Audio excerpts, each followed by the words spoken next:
நீங்க வந்திருக்க அத்தனை பேரையும் நிறைய சாதிக்கணும், நிறைய சம்பாதிக்கணும்.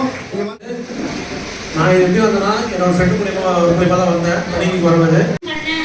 அந்த அசோக் சார், மணி சார் என்னோட நன்றியை சொல்லிக்கிறேன். எனக்கு ஃபர்ஸ்ட் டைம் பயமா தான்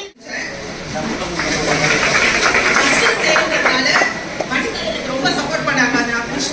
ஏன்னா என் ஹஸ்பண்ட் தான் எங்களை கூட்டிட்டு வந்து இந்த ஆஃபீஸ்ல சேர்த்தாரு. இருந்தாலும் ஃபர்ஸ்ட் கண்டிஷனே நீ நோஸ் பீஸ் போட்டுட்டு தான் வேலை செய்யணும், இல்லைன்னா வேண்டாம்னு சொல்லிட்டாரு.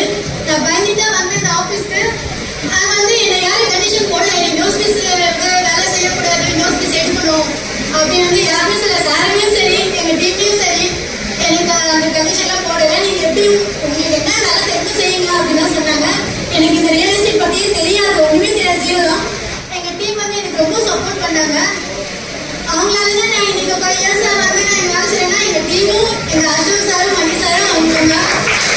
இன்னும் சொன்னா என் ஹஸ்பண்ட் வந்து சொன்னா அவங்க ரொம்ப எனக்கு ஹெல்ப் பண்ணாரு.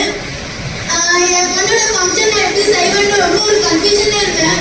ஆனா இந்த ஆஃபீஸ் எனக்கு ரொம்ப ஹெல்ப் பண்ணி என் பொண்ணோட ஃபங்க்ஷனா நான் யார்கிட்டயும் ஒரு ரூபா வாங்காம நல்லா கிராண்டா பண்ணி முடிச்சேன். அதனால நான் பண்ணி சொன்னாங்க சீர்வரிசைக்கு நான் இந்த சம்பாதிச்சு நான் பண்ணேன். நான் பண்ணலன்னா எல்லாம் யோசிச்சாங்க. ஆனா நான் தைரியமா நின்று பண்ணேன். இங்க நின்று பேசுறதுக்கு என் கையெல்லாம் நடுங்குது. ஆனா உங்களால முடியும், நீங்க நல்லா பேசுறீங்கன்னு சொல்லி சார் நல்லா மோட்டிவேஷன் கொடுத்தாரு. நீங்க பேசுங்க, நீங்க பேசினாதான் நீங்க வெளியே வரணுங்க, திறமெல்லாம் வெளியே வரும், நீங்க பேசுங்கன்னு சொல்லி எங்க டீமும் சரி என் சாருங்களும் சரி என்னை ரொம்ப என்கரேஜ் பண்ணாங்க. நான் இன்னும் நல்லா சாதிப்பேன். இன்னும் இருக்கு என் பெரிய பையனோட காலேஜ், என் பொண்ணோட கல்யாணம் எல்லாருக்கும் நான் எங்க ஆஃபீஸை நான் அனுப்பியிருக்கேன்.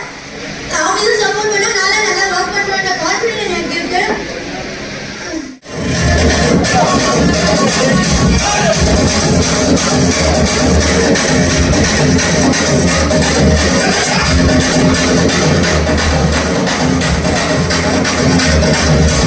You don't know what I do, I'm a second